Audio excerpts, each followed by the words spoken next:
এই পৃথিবীর এই দুনিয়াতে মা বাবা হচ্ছে অমূল্য সম্পদ।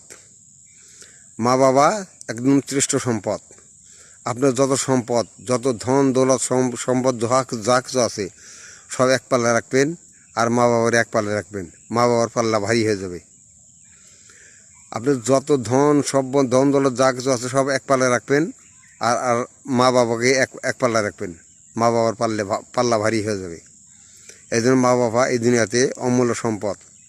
মা বাবার ঋণ কেউ কোনোদিন শোধ করতে পারে নাই, আজ পর্যন্ত কেউ শোধ করতে পারবেও না।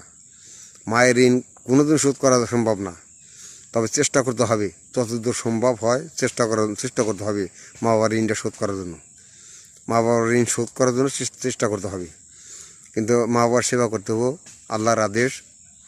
আল্লাহ পাক কুরআনুল কারিমে বলছে, ওয়াকাদা রব্বুকা আল্লাহ তা'বুদু ইল্লা ইয়াহু ওয়া বিল ওয়ালিদাইনি ইহসানাও।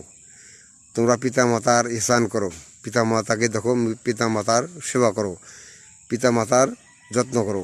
এটা আল্লাহর হুকুম। আল্লাহর ইবাদত করা যেমন ফরজ, তেমন মা বাবার ইহসান করাটা ফরজ।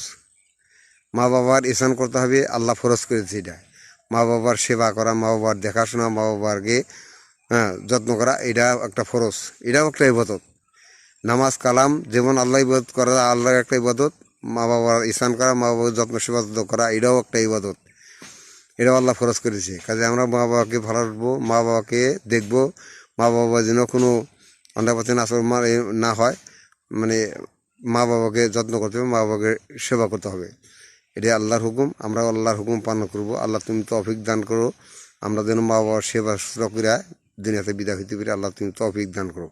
ভাই, আমার কথা যদি ভালো লাগে তাহলে এটা সাবস্ক্রাইব করে দিন।